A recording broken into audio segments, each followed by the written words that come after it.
السلام علیکم ورحمۃ اللہ وبرکاتہ۔ نحمدہ ونصلی علی رسولہ الکریم، اما بعد۔ امید کرتا ہوں کہ آپ تمام ساتھی خیر و عافیت سے ہوں گے۔ اللہ تعالیٰ آپ سب کو صحت تندرستی عطا فرمائے، خیر و عافیت سے رکھے، رمضان المبارک کے بابرکت مہینے سے خوب فائدہ اٹھانے کی توفیق عطا فرمائے۔ الحمدللہ آج یہ ہمارے کورس کی ایک اور نشست لے کر کے میں آپ کے سامنے حاضر ہوا ہوں، اور سبق شروع کرنے سے پہلے وہی درخواست میں کروں گا جو میں نے پہلے کبھی کی تھی، وہ یہ کہ اپنا کمپیریزن ضرور کریے گا۔ ہماری اب تک 3 کلاسز ہو چکی ہیں، آج یہ 4تھی کلاس ہے۔ آپ آج کتنا جانتے ہیں، کتنی معلومات میں آپ کے اضافہ ہوا، اور یہ 3 کلاس ہونے سے پہلے آپ کی معلومات میں کیا معاملات تھے اور آپ کی معلومات میں اب کیا معاملات ہیں، اس کو ذرا دیکھیے۔ پہلے مجھے کتنا علم تھا، آج مجھے کتنا علم ہے، اس کا کمپیریزن ضرور کیجئے گا، اور یہ کمپیریزن صرف آج کے لیے نہیں ہے بلکہ آگے کے لیے بھی ہے، آگے بھی کیجئے گا۔ اللہ پاک اس کورس سے فائدہ اٹھانے کی توفیق عطا فرمائے۔ دیکھیے، سب سے پہلے قرآن کی آیت ہوتی ہے، آج میں ایک نہیں بلکہ 4 آیتیں پڑھوں گا، سورۃ فاتحہ کی آیتیں۔ سب سے پہلے ہم نے تعوذ پڑھا، پھر ہم نے تسمیہ پڑھا، اعوذ باللہ اور بسم اللہ۔ آج ہم سورۃ فاتحہ کی 4 آیتیں دیکھ لیتے ہیں۔ سب سے پہلے کون سی آیت ہے؟ الحمدللہ رب العالمین۔ تمام تعریفیں اس پروردگار کے لیے ہیں جو تمام جہانوں کا رب ہے۔ تمام تعریفیں اس اللہ کے لیے ہیں جو تمام جہانوں کا رب ہے۔ الرحمن الرحیم، اس کی صفات بیان کی جا رہی ہے، بڑا مہربان ہے، بہت رحم والا ہے، اتنا طاقتور ہے کہ تمام جہانوں کا رب ہے، سارے جہانوں کا رب ہے، لیکن اتنا طاقتور ہونے کے باوجود اللہ تبارک و تعالی بہت رحمان ہے، بہت رحیم ہے۔ اور پھر فرمایا مالک یوم الدین، قیامت کے دن کا مالک ہے۔ دین سے مراد یہاں آخرت کا دن ہے۔ اور پھر 4تھی آیت ہے ایاک نعبد و ایاک نستعین۔ ان پہلی 3 آیتوں میں اللہ تبارک و تعالیٰ کی تعریف تھی۔ اب یہاں پر بندہ جو ہے اقرار کر رہا ہے کہ یا اللہ ہم تیری ہی عبادت کرتے ہیں، و ایاک نستعین، اور تیری ہی تجھ سے ہی مانگتے ہیں، تیری ہی عبادت کرتے ہیں، تجھ ہی سے مانگتے ہیں۔ انشاءاللہ اس سورۃ فاتحہ کی 3 آیتیں اور بچی ہوئی ہیں، ان 3 آیتوں کو ہم کل کے سبق میں دیکھیں گے، تو ہماری سورۃ فاتحہ مکمل ہو جائے گی 4-5 کلاسز کے اندر۔ بہت بڑی بات ہے کہ سورۃ فاتحہ کا اور اعوذ باللہ اور بسم اللہ کا مطلب اور اس کا مفہوم ہمارے سمجھ میں آ گیا، 2-4 کلاسز پڑھ کے روزانہ 10 منٹ دے کے۔ تو یہی اس کلاس کا مقصد بھی ہے کہ چھوٹے چھوٹے لیول پر ہمیں بہت کچھ سیکھنے سمجھنے کو مل جائے۔ کہتے ہیں نا قطرے قطرے سے ساگر بنتا ہے، وہی والا معاملہ ہے۔ چلیے، پوائنٹ نمبر 2، حدیث۔ حدیث کون سی ہے؟ حضرت ابو درداء رضی اللہ تعالیٰ عنہ فرماتے ہیں، کیا فرماتے ہیں کہ نبی کریم صلی اللہ علیہ وسلم نے ارشاد فرمایا۔ حضرت ابو درداء سے مروی ہے رضی اللہ تعالیٰ عنہ، ان سے مروی ہے، یہ فرماتے ہیں کہ نبی کریم صلی اللہ علیہ وسلم نے ارشاد فرمایا۔ بڑی پیاری حدیث ہے، اس کو دل کے کانوں سے سنیے گا۔ حدیث کیا ہے؟ نبی کریم صلی اللہ علیہ وسلم نے ارشاد فرمایا کہ جو شخص میری امت کے اندر دینی امور کے متعلق، میری امت میں سے جو بھی شخص دینی امور کے متعلق، یعنی کہ دینی معاملات کے متعلق 40 حدیثیں یاد کرے گا، میری امت میں جو شخص دینی امور کے متعلق 40 حدیثیں یاد کرے گا تو اس کے لیے کیا ہے؟ تو نبی کریم صلی اللہ علیہ وسلم نے فرمایا اللہ تبارک و تعالیٰ اس کو فقیہ بنا کر کے اٹھائیں گے۔ یعنی اس کو جب قبر سے اٹھایا جائے گا تو دین کی معلومات جن لوگوں کو حاصل ہوتی ہے، دین کی سمجھ جن لوگوں کو حاصل ہوتی ہے، آسان زبان میں سمجھ لیں علماء کرام، اللہ تبارک و تعالیٰ اس کو علماء کے ساتھ اٹھائے گا، اس کا حشر علماء کے ساتھ فرمائے گا۔ اور علماء کون ہے؟ چھوٹی ہستی نہیں ہے، نبیوں کے وارث، انبیاء کے اس دنیا سے جانے کے بعد یہ مرتبہ ہے جو باقی رہا دنیا کے اندر۔ نبوت کے بعد اس کی وراثت میں علماء کا جو ہے معاملہ ہے، ان کی جو ہے وہ ان کا مرتبہ ہے۔ اب اندازہ لگائیں کتنا بڑا مرتبہ ہے۔ اور جو شخص 40 حدیثیں یاد کر لے گا اس کو ان علماء کے ساتھ اس کا حشر فرمایا جائے گا۔ اللہ تبارک و تعالیٰ آپ کو اور مجھ کو، ہم سب کو ان خوش نصیب لوگوں میں شامل فرمائے۔ اور اس کے لیے کیا ہوگا؟ نبی کریم صلی اللہ علیہ وسلم نے فرمایا کہ میں قیامت کے دن اس کے لیے سفارش کروں گا۔ بہت بڑی بات ہے کہ وہ علماء میں بھی جو ہے اٹھایا جا رہا ہے، اور نبی کریم صلی اللہ علیہ وسلم اللہ تبارک و تعالیٰ کے حضور اس بندے کا نام لے کر کے اس کی سفارش کریں گے کہ یہ میرا امتی ہے، یا اللہ اس کی بخشش فرما۔ اور نبی کریم صلی اللہ علیہ وسلم نے فرمایا کہ میں قیامت کے دن اس کی گواہی دوں گا۔ بیہقی یہ کتاب ہے، جلد نمبر 2، پیج نمبر 240۔ ٹھیک ہے، تو یہ حدیث ہے اور بڑی پیاری حدیث ہے۔ میں سمجھتا ہوں اگر ہم نے عمل کی نیت سے سنا ہوگا تو 40 حدیث ہم ضرور یاد کریں گے انشاءاللہ۔ 40 حدیثیں آپ نے دیکھا ہوگا مکتب کے بچوں کو یاد کروائی جاتی ہیں، ہو سکتا ہے آپ میں سے بہت سارے لوگوں کو یاد بھی ہو۔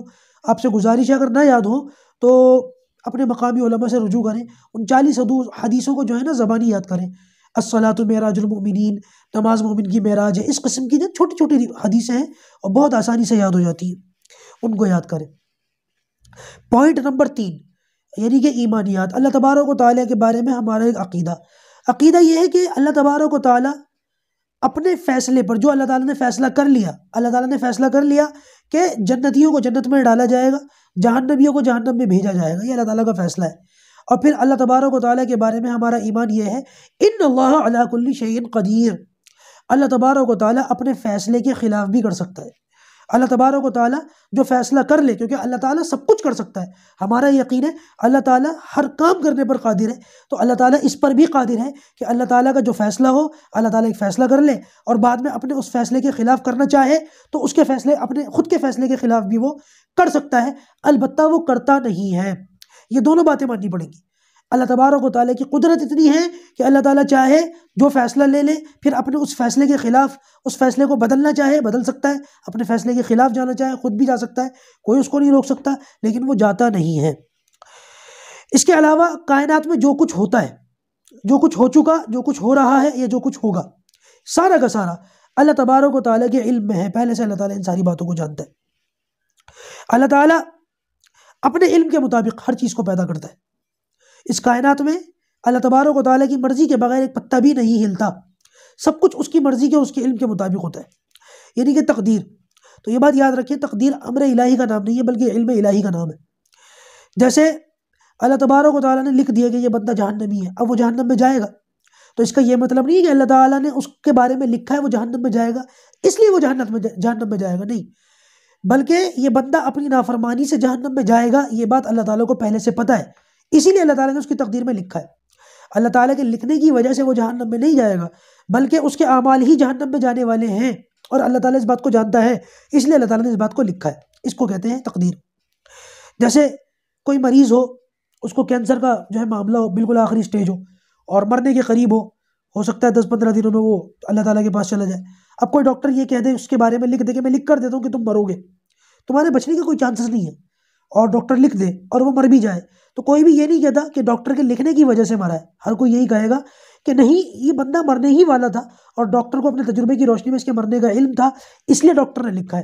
ڈاکٹر کے لکھنے کی وجہ سے یہ نہیں مرا، اس کے مرنے کے علم کی وجہ سے ڈاکٹر نے لکھا ہے. یہ تقدیر کا معاملہ ہے. اسی طریقے سے کوئی ٹیچر جو ہے وہ اسٹوڈنٹس کو جو سارا سال پڑھاتا ہے، محنت کرتا ہے، وہ اپنے طلبہ کے مزاج کو سمجھتا ہے کہ کس طالب علم نے پورے سال محنت کی ہے اور کون سا طالب علم میرا نکما نالائق ہے.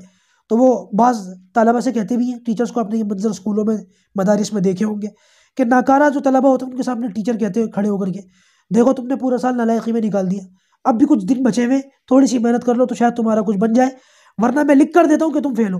اور وہ لڑکے فیل ہو جائیں تو اس کا یہ مطلب تھوڑی ہے کہ ٹیچر نے لکھا اس لیے وہ فیل ہوئے، بلکہ ان لوگوں نے محنت نہیں کی، ان کے مقدر میں فیل ہونا تھا. ٹیچر اپنے تجربے کی روشنی میں اس بات سے واقف تھا، اس لیے اس نے لکھا تھا. بس یہ 2 مثالیں میں نے دی، سمجھداروں کے لیے مثالیں کافی ہیں.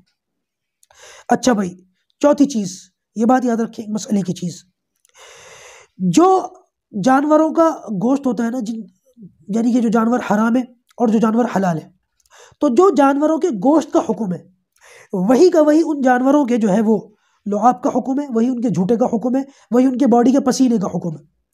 بکرے کا گوشت پاک ہے تو لہٰذا اس کا پسینہ بھی پاک ہے، اس کے منہ سے نکلنے والی جو رال اور لعاب ہوتا ہے وہ بھی پاک ہے، اور بکرا اگر کسی پانی میں منہ ڈال دے تو وہ بھی پاک ہے. تو بکرا اگر کسی پانی میں منہ ڈال دیتا ہے، بکری کسی پانی میں منہ ڈال دیتی ہے، ہرن کسی پانی میں منہ ڈال دیتا ہے، تو لہٰذا یہ جو پانی ہے نا، اس کے پینے کے بعد بھی یہ پانی پاک ہے. ہاں، اگر آپ کو نہیں پسند، آپ استعمال نہیں کرنا چاہتے، وضو نہیں کرنا چاہتے اس سے، نہ کریے، کوئی زبردستی نہیں ہے، حکماً یہ پاک ہے، ٹھیک ہے نا. تو اسی طریقے سے جو حرام جانور ہیں ان کے بارے میں بھی یہ بات سمجھ لیں. انسان اور گھوڑا، ان دونوں کے بارے میں آتا ہے کہ انسان کا پسینہ پاک ہے، گھوڑے کا جو پسینہ یہ بھی پاک ہے، اور انسان کا جو لعاب ہے یہ بھی پاک ہے، گھوڑے کا جو لعاب ہے یہ بھی پاک ہے، اور اسی طریقے سے انسان کا جھوٹا بھی پاک ہے. انسان، مسلمان نہیں، کسی بھی مذہب کا انسان، اگر وہ کسی برتن کو منہ لگا لے، چاہے وہ کسی بھی مذہب سے تعلق رکھتا ہو، اور اس کے بعد اس کا جھوٹا پانی بچ جائے تو وہ پانی پاک ہے، اس سے وضو کر سکتے ہیں. آپ نہ کرنا چاہیں تب آپ کو اچھا نہ لگتا تو الگ سی بات ہے، حکماً یہ پاک ہے. گھوڑے کا بھی یہی حکم ہے، انسان کا بھی یہی حکم ہے. اس کے علاوہ بلی کا جھوٹا، بلی کے جھوٹے کے بارے میں یہ آتا ہے کہ بلی اگر کسی برتن میں منہ ڈال دے تو اس کو بھی پاک سمجھا جائے گا، لیکن یہ تنزیہی ہے، مکروہ تنزیہی ہے. البتہ بلی کے بارے میں یہ بات یاد رکھیے کہ اگر بلی ابھی تازہ تازہ چوہا وغیرہ کھا کر کے آئی ہے اور پھر وہ اس میں منہ ڈال دے، اس صورت کے اندر اس کا جھوٹا پاک نہیں ہے بھائی۔ گھروں کے اندر جو چھوٹے چھوٹے جانور عام طور سے پائے جاتے ہیں، چھپکلی، چوہا، سانپ، ان جانوروں کا جو ہے نا جھوٹا وہ مکروہ ہے۔ اسی وجہ سے کہا جاتا ہے کہ رات کے وقت میں خاص طور سے، دن میں بھی اور خاص طور سے رات میں بھی، اپنے برتنوں کو ڈھک کر کے رکھیں، کیونکہ چھپکلی کی اور اس طریقے کے جانوروں کی عادت ہوتی ہے کھلے برتن میں یہ منہ ڈال دیتے ہیں۔ اچھا بھائی، گدھا اور خچر یہ گھوڑے کی اس میں آتے ہیں کیٹیگری میں، لیکن حکماً یہ گھوڑے کے معاملے میں نہیں ہے کہ گدھا اور خچر کسی اس میں پانی میں منہ ڈال دیں تو وہ پاک تو ہے لیکن مشکوک ہے، کچھ کہہ نہیں سکتے کہ اس پاک پانی کو استعمال کرنا چاہیے کہ نہیں کرنا چاہیے، الگ الگ معاملات ہیں۔ بہرحال اب 5ویں نمبر پر ایک دعا دیکھ لیں۔ 5ویں نمبر پر جو دعا آج ہم بتا رہے ہیں وہ بیت الخلاء میں داخل ہونے کی دعا ہے۔ بعض مرتبہ لوگ اس کو بیت الخلاء کے اندر جانے کے بعد پڑھتے ہیں، بعض مرتبہ دروازے پہ کھڑے ہو کے پڑھتے ہیں۔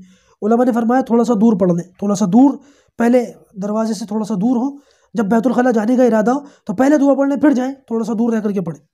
طبرانی ایک کتاب ہے، اس کا پیج نمبر 132 132، اس میں یہ حدیث موجود ہے اور یہ دعا موجود ہے، اللہم انی اعوذ بک من الخبث والخبائث۔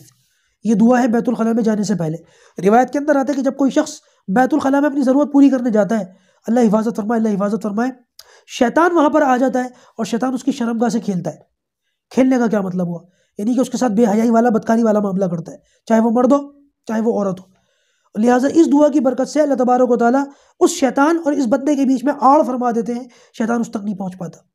اس دعا کا ترجمہ بھی سن لیجئے، اللہم انی اعوذ بک، یا اللہ میں تیری پناہ چاہتا ہوں، من الخبث والخبائث، شریر جناتوں سے اور شریر جنیوں سے، کیونکہ جناتوں کے اندر اچھے اور برے دونوں ہوتے ہیں، تو جو برے ہوتے ہیں ان کو شریر کہا گیا، اور جناتوں کے اندر مرد بھی ہوتے ہیں اور عورتیں بھی ہوتے ہیں، تو یہاں پر خبث اور خبائث دونوں کا ذکر کر دیا گیا کہ جنی جو عورتیں ہوتی ہیں، جن جو عورتیں ہوتی ہیں اور جن جو مرد ہوتے ہیں، ان دونوں سے، اور جو شریر ہوتے ہیں ان سے، یا اللہ میں تیری پناہ چاہتا ہوں۔ تو آج الحمدللہ ہمارا یہ سبق خیر و عافیت کے ساتھ یہاں پر مکمل ہو گیا۔ اب انشاءاللہ اگلی کلاس میں اس سے آگے کا سبق لے کر کے حاضر ہوں گے۔ اللہ تبارک و تعالی ہمیں ان باتوں پر عمل کی توفیق عطا فرمائے۔